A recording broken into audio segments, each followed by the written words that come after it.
सन्माननीय विचारमंचावर उपस्थित सर्वच आमचे मित्रमैत्रिणी आहेत. पूजेवार,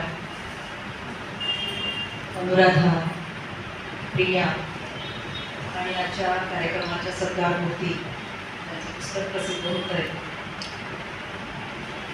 खूप चांगली साहित्यिक म्हणून तिचा परिचय निर्माण झालेलाच आहे, पण आता अधिकाधिक तो परिचय जो आहे तो पक्का होत चाललेला आहे. समोर खूप चांगले रसिक आहेत. मी इतक्या वेळपर्यंत थांबलेला आहात आणि म्हणून मी त्यांना आता संगीताला सांगितलं की ज्यांचे सत्कार करायचे त्यांना थोडा वेळ थांबायला सांग, कारण नाही तर सगळेच उठून जातील. आणि मला खूप महत्त्वाची गोष्ट आणि काही मुद्दे संगीताच्या लेखनाच्या संदर्भात सांगायचे आहेत. सर्वप्रथम मी संगीताचं मनापासून अभिनंदन करते, कारण एका कवयित्रीपासून सुरू झालेला तिचा प्रवास, कथा, सदर लेखन आणि आता ललित लेखन, आता पुढे कादंबरीचीही अपेक्षा आहे, आत्मकथनाचीही अपेक्षा आहे. जितकी वेगवेगळे वाङ्मय प्रकार आपण हाताळू तितकं आपलं व्यक्तिमत्व समृद्ध होत जाते. आणि तसं संगीताचं समृद्ध होत जाणारं व्यक्तिमत्व मी बघितलेलं आहे. वसईत आल्यापासून तरी मी बघितलेलं आहे, अनुभवलेलं आहे. आणि त्यामुळे मी तिच्या पुढच्या वेगवेगळ्या वाङ्मय प्रकारातील लेखनासाठी मनापासून शुभेच्छा. इथे आता आज जो ललित गद्य संग्रह किंवा ललित लेख संग्रह प्रसिद्ध झालेला आहे, त्या संदर्भात तिन्ही वक्त्यांनी आपापले विचार मांडलेले आहेत. प्रियाने फार चांगल्या पद्धतीने हे जगण्याला भिडणारं लेखन कसं आहे याच्याविषयी सांगितलेलं आहे. अनुराधाने सांगितलेलं आहे की त्याच्यामध्ये प्रगल्भता कशी केली आहे. आणि पूजेवारांनी सांगितलेलं आहे की छोट्या छोट्या अशा प्रकारच्या खेड्यामध्ये सुद्धा मोठ्या मनाची माणसं कशी असतात आणि त्यांचे अनुभव किती समृद्ध असतात, त्यावेळेला आपल्याला त्याची कल्पना नसते. पण आज जेव्हा आपण ते शब्दांकित करतो त्यावेळेला आपल्याला त्याचं महत्त्व पडतं आणि हे फार सविस्तर पद्धतीने त्यांनी सांगितलेलं आहे. आता या ललित लेख संग्रहाचं नावच असं आहे की 120 हरिभक्ती, चक्क हिंदी अशा प्रकारचं नाव आहे. 120 हरिभक्ती लौंग आणि मी, तर मी तिने शेवटी ठेवलेलं आहे. खरं म्हणजे हे सगळं तिचं लेखन जे आहे, हे ललित लेख संग्रहातलं जे लेखन आहे, जे 9 लेख आहेत, ते सगळे मीवर आधारलेलेच आहेत. पण तिने मी अगदी बाजूला ठेवलेलं आहे आणि आपलं बालपण तिने त्याच्यामधून मांडलेलं आहे. तर ललित गद्याच्या संदर्भात मला सांगावं असं वाटतं की हा तिचा पहिलाच ललित गद्य संदर्भ नाही आहे. मनीमानसी हाही ललित गद्य संदर्भ तिचा आधी आलेला आहे. त्यामुळे मनीमानसी इथपासून सुरू झालेला ललित गद्याचा तिचा प्रवास जो आहे तो इथपर्यंत या एका मोठ्या टप्प्यावर आलेला आहे. आणि म्हणून ललित गद्य म्हणजे नेमकं काय किंवा ललित लेख संग्रह म्हणजे काय याविषयी थोडीफार आपल्याला माहिती असायला हवी आहे. कारण ललित लेख किंवा ललित गद्य हा गुजगोष्टीपासून, मराठी वाङ्मयाचा इतिहास पाहिला तर मी इतिहास सांगत नाही गद्याचा, ललित गद्याचा, परंतु गुजगोष्टीपासून सुरू झालेला आहे. नंतर निबंध आले, नंतर लघुनिबंध आले, नंतर लेखसंग्रह, ललित लेख आले, ललित गद्य आलं, मुक्त गद्य आलं आणि त्याच्यानंतर हा प्रवास किती, हा प्रवाह जो आहे ललित गद्याचा तो खूप बुलंद होत गेलेला आहे. म्हणजे त्याच्यामध्ये स्मरणं आली, त्याच्यामध्ये पत्रलेखन आलं, त्याच्यामध्ये आत्मकथनपर अशा स्वरूपाचं लेखन आलं, प्रवास वर्णन आलं, पत्रलेखन आलं आणि वेगवेगळ्या प्रकारांनी हे समृद्ध होत गेलेलं आहे. आणि आता आपण फेसबुकवर जे ब्लॉग लेखन बघतो आहोत, आजच्या काळामध्ये ब्लॉग लेखन खूप चांगले लेख त्याच्यामध्ये येतात, किंवा वॉलवर आलेलं लेखन आहे, किंवा काही जण संदेश सुद्धा जे पाठवत असतात ना छोटे छोटे, त्याच्यातही खरं म्हणजे त्यांच्या लेखनाची चमक दिसत असते. आणि पण ते त्याला सुसंगत अशा प्रकारची नक्षी तयार करून मग तो लेख तयार करायचा असतो. को रिलेटेड अशा प्रकारची डिझाईन त्याच्यामध्ये. आता तिच्या मुली तर डिझायनरच आहेत आणि त्यामुळे तिच्या आईपासून चालत आलेला वारसा तिच्या मुलींना आणि तिच्या नातवंडांच्या मध्येही असेल असू शकेल कदाचित. तर तशा पद्धतीनं ते येत गेलं पाहिजे. तसं या मधील या लेखामध्ये आलेलं आहे असं मला दिसतं. आणि त्याच्यामध्ये आपल्याला दिसून येतं की व्यक्तिमानस ज्याप्रमाणे असतं त्याप्रमाणे समूह मानस देखील असतं. समाजाचंही ते चित्रण असतं, मोठ्या प्रमाणावर समाजाचं चित्र असतं आणि आपण एक त्याच्यातला बिंदू असतो. त्यामुळे आपलं मानस, व्यक्तीचा मानस आहे तेही त्याच्यातून कसं उलगडत किंवा घडत गेलेलं आहे हेही आपण बघत असतो. हे संत ज्ञानेश्वरांनी या संदर्भामध्ये, या भाषेच्या संदर्भामध्ये किंवा अशा प्रकारच्या लेखनाच्या संदर्भात असं म्हटलेलं आहे की साच आणि मवाळ, साच सत्य, सत्य लेखन असलं पाहिजे. संगीताच्या लेखनामध्ये हे सगळं सत्य तिने सांगितलेलं आहे, तो मोकळेपणाने. एक प्रकारे तिने आपल्या मन खूप खुलं करून सांगितलेलं आहे. आणि खरं म्हणजे की ललित लेखन हा एक अत्यंत खुला आणि लवचिक प्रकार आहे, साहित्य प्रकार आहे की त्याच्यामध्ये या वेगवेगळ्या अशा गोष्टी, आपल्या जीवनामध्ये घडलेले अनुभव जे असतात ते सगळे एकत्र येतात आणि त्याचं जसं कॅलिडोस्कोप सारखं, एका शोभादर्शक यंत्रासारखं आपण आपल्याला त्या वेगवेगळ्या कोणातून फिरवल्यानंतर वेगवेगळी अशा प्रकारची नक्षी दिसत असतात.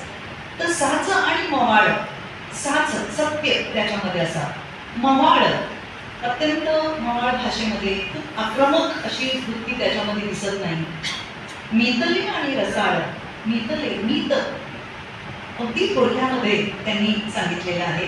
आणि रसाळ, ते रसाळ शैली, आपली एखाद्या व्यक्तीची शैली कशी असते, आणि शैली म्हणजे माणूसच असतो, त्या माणसाची ते वर्तनाची जी पद्धती असते, जगण्याची जी पद्धती असते तीच त्याच्या लेखनातून आहे. शब्द तसे कल्लोळ, अमृताचे, अमृताचे कल्लोळ असतात असं ज्ञानेश्वरांनी म्हटलेलं आहे की आपल्या मनामध्ये जे मंथन चाललेलं आहे, जे चिंतन चाललेलं आहे, त्या चिंतनातून हे सगळे अनुभवाचं अमृत किंवा अमृताचा अनुभव, अमृतानुभव किंवा अमृत हे सगळं आपल्या लेखनातून बाहेर येत असते. तसं संगीताच्या लेखनामध्ये आलेलं आहे. आणि हा कार्यक्रम आज होतो आणि मला असं वाटतं की या कार्यक्रमाचाही विडा चांगला रंगलेला आहे. एक कुठे साताऱ्यामध्ये, कोल्हापूर या विभागामध्ये साताऱ्यामध्ये राहणारी आणि पानपट्टीच्या दुकानावर काम करणारी छोटीशी मुलगी, 2 वेळा घातलेली, त्या ठेल्यावर बसणारी किंवा त्या गाडीवर बसणारी किंवा त्या टपरीवर बसणारी, आणि एकदम वसईमध्ये आलेली आहे. आणि वसई तर नागवेलीच्या पानासाठीच प्रसिद्ध आहे.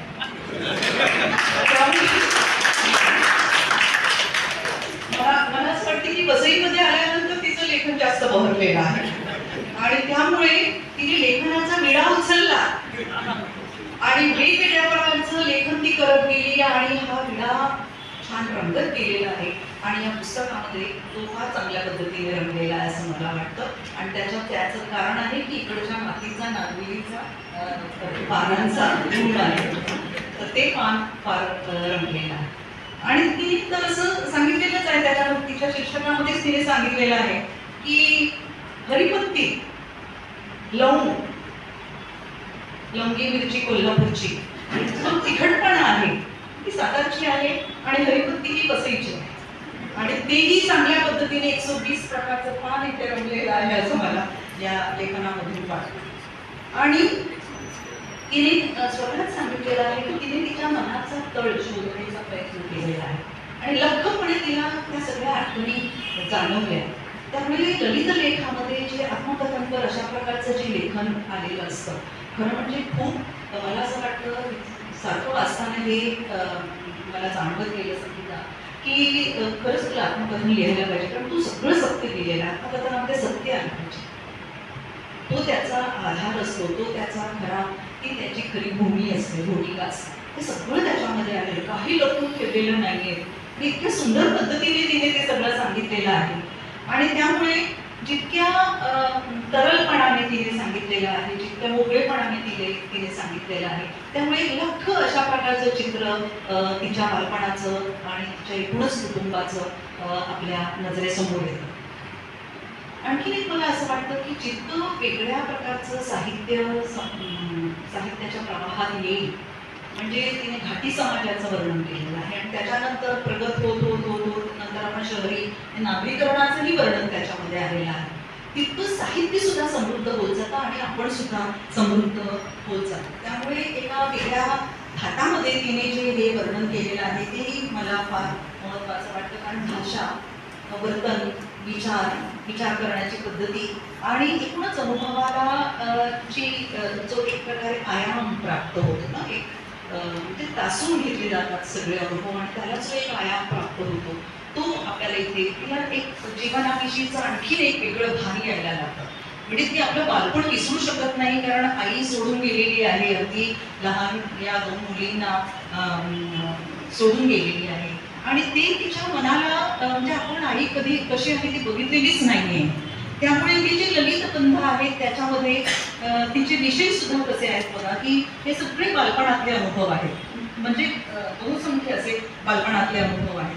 त्यामध्ये चोरी करण्याच्या संदर्भातला अनुभव आहे, आंतरधर्मीय लग्न केलेल्या मावशीचा संदर्भ आहे, नवरा पान निडा खातानाचा जो प्रसंग आहे तो वर्णन केलेला आहे, अस्वच्छता गृहे जी आहेत त्याच्या संदर्भात आहे, मनात रुतलेली व्यक्ती आहे याच्यामध्ये, कोंबड्या आहेत. म्हणजे साधारणपणे आपण काय पोपट, कुत्रा, मांजरी वगैरे हे सगळं पाळू शकतो पक्षी, पण कोंबड्या पाळणं आणि कोंबडी पाळणं म्हणजे कोंबड्यांची आवड, एक आवड म्हणून कोंबडी पाळणं या संदर्भात तिने फार छान लिहिलेलं आहे. कंपनीबाईच्या संदर्भात सहसा कोणी लिहित नाही, त्याच्यावर तिने म्हणजे जे आपण खूप दुर्लक्षित केलेलं असतं किंवा जे उपेक्षित असे विषय असतात त्या विषयांना तिने हात घातलेला आहे असं मला दिसून येतं. त्यामुळे एकूणच हे सगळं जे लेखन आहे हे नातेसंबंधांचं लेखन आहे असं मला वाटतं आणि तो फार महत्त्वाचा अशा प्रकारचा या लेखनाचं वैशिष्ट्य आहे असं मला वाटतं. खरं तर हे सगळं वातावरण म्हणजे सिंड्रेलाच्या कथेसारखंच आहे आणि तिने सांगितलेलंच आहे की आमची सिंड्रेलाच भेट होती. तर सिंड्रेला जी होती की जिला आपल्या सावत्र आईकडून आणि सावत्र बहिणींकडून त्रास होत होता आणि मग कुठेतरी नाचाचा कार्यक्रम होता आणि तिला काही घेऊन जात नव्हते, मग ती जाते आणि पण ती जाते, तिला एक कोणती जादूगार भेटलेली असते, ती सिंड्रेलाच्या कथेमधली सिंड्रेला आहे आणि मग तिचं बूट हरवतो. मला वाटते की खूपशा प्रकारांना म्हणजे आता खूप मी खोलामध्ये जाऊन ते सांगत नाही पण आता बोलण्यामध्ये आलेलंच आहे. तर मला वाटते की या बालपणाचा, या सिंड्रेलाचा, या संगीताचा, या सिंड्रेलाचा हरवलेला बूट जो आहे तो मला वाटते की तिच्या लेखनामध्ये सापडलेला आहे. तिची लेखणी म्हणजे तो हरवलेला बूट आणि तो बूट तिला सापडला आणि तिने या लेखनामध्ये बूट काढला ना, आपण कल्पना बूट काढणं म्हणजे कल्पना शक्ती असणं असंही आपण म्हणूया. तर त्यामुळे सगळी तिच्या लेखनातली बीज जी आहेत ती तिच्या बालपणामध्ये दडलेली आहे आणि तिची आईच खरं म्हणजे कलावंत होती. तिने बघितलेलं नाही आहे, त्या संदर्भात मी नंतर बोलते, पण तिने आईला बघितलेलं नाहीये. म्हणजे जे बघितलेलं आहे ते तिच्या स्मरणातही नाहीये. इतक्या लहान वयात त्यांची आई तिला सोडून गेलेली आहे. पण तिची आई जे करायची ना ते एका कलावंताला शोभणार कलाकार होती. चंचा बनवणं, मण्यांचे ससे करणं, त्यांच्या पोपट तयार करणं मण्यांचे आणि ते प्रेम करून लावणं, गालिचे विणणं, वेगवेगळ्या प्रकारच्या गोष्टी ती घरातल्या घरात जी करायची. तर ही जी तिची निर्मिती क्षमता होती ना आईची, ती सगळी संगीता आणि त्यांच्या बहिणीमध्ये, त्यांच्या कुटुंबामध्ये ही आलेली आहे. कदाचित तिला माहिती नव्हतं त्या बिचाऱ्या आईला की आपण कलावंत आहोत आणि 2 मुलींना जन्म दिलेला आहे, हे पण एक मोठी तिने एक कलाच निर्माण केलेली आहे असं मला वाटतं. आणि ती कला लहानपणामध्येच संगीतामध्ये दिसून आलेली आहे. तिच्या लेखनावरून जे दिसतं की कुठेतरी मॅक्सी असायचे जुने झालेले आणि ते पाडून त्याचा वरचा टॉप करायची. आई गेल्यानंतरच्या या सगळ्या गोष्टी आहेत, ही पण एक कला आहे. आणि तिची लेखनशैली जी आहे, कदाचित तिच्या लेखनाच्या संदर्भात ती विषयही इथे सापडतात कुठे की तिने आईच्या संदर्भात एक कविता दिलेली आहे की आई कधी निवर्तत नाही, आपल्याच लेखनाच्या पोटी ती पुन्हा पुन्हा जन्म घेते. तसं तिच्या आईच्या पोटी जन्मलेली ही लेकरं आणि या आईच्या पोटी जन्मलेली त्यांची दुसरी लेकरं यांच्यामध्ये ही सगळी कला कशी आलेली आहे हे आपल्याला याच्यातून दिसून येतं. जीवनात मला एक महत्त्वाचा मुद्दा याच्यामध्ये जाणवला, तो म्हणजे जीवनातील विरोधाभासातून फुलत गेलेली कथानक आहे. म्हणजे सगळ्या लेखांची कथानकं जी आहेत, कथानकं म्हणजे काही त्या कथा नाही आहेत, म्हटलं तर कथाही आहेत. म्हटलं तर त्याच्यातून कादंबऱ्याही होऊ शकतील एकेका लेखामधून. इतकं लिहिण्यासारखं तिच्याकडे आहे, पण तिला ते एका लेखातून व्यक्त करावं असं वाटतं. म्हणजे 8-8, 9-9, 10-10 पानांचे लेख आहेत तिचे. तर तिला ते सगळं बालपण जे होतं ते कोणत्या कोणत्या मुशीतून, कोणत्या कोणत्या साच्यातून मला बाहेर काढता येईल तशा पद्धतीने ती काढत गेलेली आहे. म्हणजे इथे आपल्याला असं दिसून येईल की वडिलांनी तिच्या दुसरं लग्न केलं आणि या बहिणींची सिंड्रेला झाली आणि मावशीने जो आंतरधर्मीय विवाह केला आणि ती मावशी ज्या घरामध्ये गेली त्या घरातल्या बाया मावशीला बहिणीसारख्या. महत्वाचा विरोधाभास मला वाटतं की घरामध्ये या बहिणींना प्रेमाचं वातावरण नाही मिळालं वडिलांच्याकडून, पण मावशी जी दुसऱ्या धर्मामध्ये गेलेली आहे, दुसऱ्या समाजात गेलेली आहे, तिथे तिचे आणखी वेगळे प्रश्न होते, पण त्या घरातल्या लोकांनी तिला बहिणीसारखं वागवलेलं आहे. आणि तिची मावशी जी होती ती या सिंड्रेलांना, या 2 सिंड्रेलांना आपल्या मुलीसारखं वागवली. हाही फार मोठा विरोधाभास आहे, कारण तिला मावशीला घरी येण्याची, इथे आईकडे येण्याची मुभा नव्हती, पण ती कशी तरी लपत छपत यायची आणि या मुलींवर प्रेम करायची, काय काय वस्तू घेऊन यायची. हा एक भाग आहे. दुसरा एक विरोधाभास मला जाणवतो तो म्हणजे आजीच्या घरामध्ये छोटंसं आजीचं घर होतं आणि त्या आजीच्या घरामध्ये जी कमी माणसं होती त्याच्यातून तिला इतकं प्रेम मिळालं की तो तिला खूप मोठा अवकाश जाणवत होता, खूप मोठा स्पेस ना, अवकाश, जागा तिला जाणवत होती. आणि जेव्हा तिला स्वतःचं घर, जेव्हा संगीताने जेव्हा स्वतःचं घर निर्माण केलं, तयार केलं, त्यावेळेला तिला ते घर खूप अरुंद वाटायला लागलं. म्हणजे किती सगळी माणसं असूनही तिला ते कमी, ती जागा कमी आहे असं वाटायला लागलं. कारण आजीचं घर, तिची आई, तिला आईच म्हणत होती, तर तिचं एक विस्तारित अशा स्वरूपाचं कुटुंब होतं आणि संगीताचं आत्ताचं कुटुंब हे विस्तारित स्वरूपाचं व्हायचं होतं, त्यामुळे तिची सुरुवात होती. आणखी एक मुद्दा जाणवतो की इंजेक्शनला घाबरणारी ही जी मुलगी आहे, ही मुलगी तिच्या बाळपणाच्या वेदना कशा प्रकारे सहन करते आणि त्याला सामोरी जाते, हा एक भाग आहे. तिसरा आणखी पुढचा मुद्दा असा आहे की तिच्या मनातल्या तारा ज्या विचारांनी जुळल्या जात असत की व्यक्ती लगेच त्यांच्या समोर येऊन उभी राहायची. जसं तिच्या बाळपणाच्या तिला काळा सुरू झालेले होते आणि नवऱ्याची तिने आठवण केली आणि नवरा दारामध्ये दत्त म्हणून उभा राहिला. परंतु विरोधाभास असा आहे की तिला आवडणारी माणसं मात्र तिला मिळू शकली नाही. तर प्रिय मधलं एक पात्र की तो अनामिक अशा प्रकारचा, कोणाविषयी तरी पण एक फार सुंदर, एक तरल आणि कोमल अशा प्रकारची भावना निर्माण झालेली आहे, पण ती व्यक्ती आपल्याला मिळू शकत नाही, हाही भाग आहे.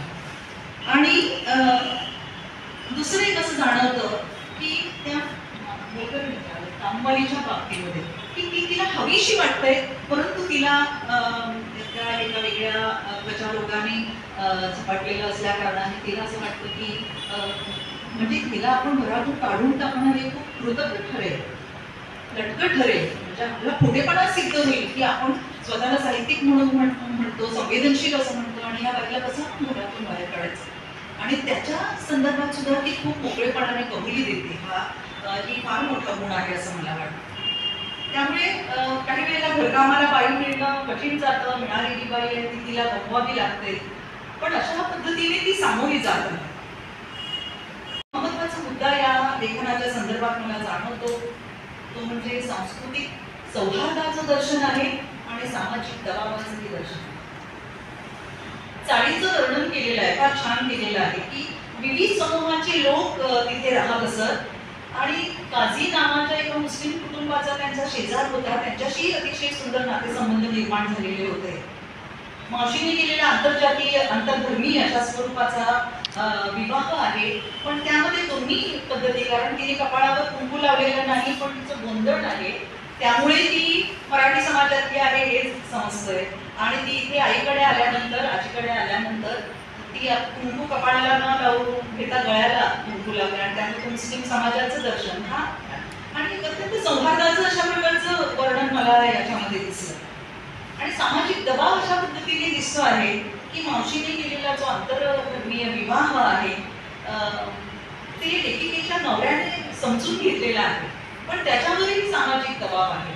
कारण तो असं म्हणतो की आपल्या घरातल्या लोकांना आपण जास्त त्याच्या संदर्भात बोलूया नको, कारण त्यांच्या घरातल्या लोकांच्यावर दबाव आहे, शिवाय तिच्या आजीच्यावरही दबाव आहे. सामाजिक अशा प्रकारचा दबाव असतो, पण तो सगळा दबाव एका बाजूला आहे आणि सामाजिक सौहार्द आहे हेही आपल्याला दिसून येतं. आणि पण काही बाबतीमध्ये जाहीरपणे आपल्याला सांगता येत नाही याची खंतही तिच्या मनाला कुठेतरी आहे असं मला वाटतं. दुसरं एक असं आहे की ज्या विषयाला कोणी स्पर्श करणार नाही अशा विषयांना तिने स्पर्श केलेला आहे की म्हणजे कोणी खजावणार नाही लिहिण्यासाठी त्या विषयावर तिने लिहिलेला आहे की त्याच्यामध्ये शौचास जाण्याचा प्रसंग आहे. तो वाचत असताना मला बलूतची आठवण झाली. दया पवारांनी जे सांगितलेलं आहे की आधी जे बाहेरचं गावातलं राहणं होतं, त्यांचं वास्तव्य जे होतं ते होतं, आणि नंतर जेव्हा शहरामध्ये आल्यानंतर आपल्या घरामध्येच हे शौचालय आहे, स्वच्छ आहे, सगळं आहे. पण तरी सुद्धा दया पवारांनी अतिशय मोकळेपणा लिहिलेला आहे की आतमध्ये गेल्यानंतर दारावर थाप मारल्याशिवाय ते बाहेर येत नसत. कारण तिकडे लाईनीमध्ये उभं राहिल्यानंतर त्यांना दारावर थाप मारल्यानंतर किंवा आरडाओरडा केल्यानंतर बाहेर यावं लागतं. ते म्हणजे भाषेला कसली घाण जिंकत नाही, घाण आपल्या मनामध्येच असतं. आणि मी आता मीने जे सांगितलं की मलेशियाला गेल्यानंतर आपण जेव्हा शौचालय कुठे असेल, वॉशरूम कुठे असेल असं बघायला लागतो, तेव्हा तिथे थंडास असं मी आता गेले होते तर मला थंडास म्हटलं, आपण संडास म्हणतो, हे लोक थंडास म्हणतात मले भाषेमध्ये. आणि आता तर लहान मुलांच्या हगीज मिळतात, हे सुद्धा आहेच ना. भाषेला घाण चिकटते का? कधी नाही चिकटत. तर हा जो सगळा भाग आहे तो येण्याची आवश्यकता आहे, जो आपण दुर्लक्षित करतो किंवा ज्याच्याविषयी आपल्याला खूप संकोच वाटतो. त्याच्यातच खरं आपल्या मानसिक घडण कशी आहे की मोकळेपणा जो आहे तो मोकळेपणाने सांगण्याचं ध्येय मला असं वाटतं की साहित्य देतं. ते तिच्या लेखनामध्ये आहे. शेण गोळा करण्याचा प्रसंग आहे, कोंबड्या पाळणं आहे, पाटपट्टीच्या दुकानामध्ये बसणं आहे, आणि वयात आल्याची जाणीव झाल्यानंतर आपण सगळे कामं करायची का, विशेष करून शेण करताना गाय शेणताना जेव्हा ते शेण गोळा करायचं त्यांच्या मागे मागे फिरायला लागायचं तुम्ही. पण मग तिला हेही जाणवायचं की आपण कुठच्या शाळेमध्ये शिकतो आहोत, आपण कर्मवीर भाऊराव पाटलांच्या शाळेमध्ये शिकतो आहोत. आणि त्यामुळे रयत शिक्षण संस्थेमध्ये त्यांचं ध्येयच आहे की शिका, कमवा आणि शिका. तर ते तत्व आल्यानंतर तिला जाणवतं की हे काम करण्यामध्ये सुद्धा काही कमीपणा नाही आहे, हे तिला जाणवायचं आहे. आणि मग तिला एक हुरूप येतो काम करण्यासाठी. हा तिच्या मनाचा जो पारदर्शीपणा आहे तो पारदर्शीपणा मला त्याच्यामध्ये दिसून आला. वसईमधलं जे वास्तव्य आहे तर वसईमध्ये त्यावेळेला मला वाटते की 1990 नंतर साधारण हा बसेल की तेव्हा नागरीकरणाची प्रक्रिया सुरू झाली होती. ते वातावरण कसं ना त्या इमर्जन्सी आणि तो जो भाग सगळा गोठीवऱ्याचा भाग आहे, म्हणजे वसई पूर्वेकडचा भाग आहे, तो भाग कसा होता, रस्ते नव्हते, पाणी नव्हतं, पुन्हा अस्वच्छता किती होती, काम करण्यासाठी कोणी मिळत नव्हतं. या सगळ्या ज्या गोष्टी आहेत ना, नागरीकरणाचे जे प्रश्न आहेत ते नागरीकरणाचा प्रश्नही म्हणजे एका गावाकडून जेव्हा ती शहरामध्ये येऊ पाहते आणि शहराच्या जवळच्या एका उपनगरामध्ये राहण्याचा प्रयत्न करते तेव्हा तिला तिथेही समस्यांना तोंड द्यावं लागतं. आणि हा सगळा ती आत्मशोध घेते आहे. हे फार म्हणजे साहित्याचं ते खरं तर उद्दिष्टच आहे. भाषा हा या लेखनाचा एक मोठा महत्त्वाचा भाग आहे, वैशिष्ट्य आहे असं मला वाटतं. आणि हे वाचत असताना जेव्हा आजीचं त्या बोचक्यामधून जुने कपडे उपसत आहे आणि ती जणू काही आईची एक एक गोष्ट चुकसून काढत आहे आणि आम्हाला सांगत आहे, हे जेव्हा मी वाचलं तेव्हा मला आठवलं की मला वाटते 60-65च्या काळामध्ये एक धागा सुखाचा नावाचा एक सिनेमा आलेला होता आणि त्याच्यामध्ये एक फार सुंदर गाणं आहे, काहीकारांचं गाणं आहे की ठाऊक आहे का तुझं काही कशी होती केसाची आहे. तर घरातल्या लोकांकडून कळतच नाही आपली आई कशी होती, कारण त्या बालकाची आई गेलेली असते. आणि म्हणून तो शेजारी त्यांच्या एका झाडाच्या पारावर बसणारा एक भिकारी असतो, म्हणजे एक असा उपेक्षित ग्रस्त असतो गावातला. त्याला ते बालक विचारतं की ठाऊक आहे का तुझं काही कशी होती रे माझी आई. तर ती तिची आजी तिच्या एक एक आठवणी, म्हणजे या मुलींनी आपल्या आईचा चेहरा बघितलेला नाही, आईने या मुलींचा चेहरा बघितलेला आहे, परंतु ते चेहरे एकमेकांना पारखे झालेले आहेत खूप बालवयामध्येच. आणि तिच्या आजी तिची आई होऊन राहत आहे.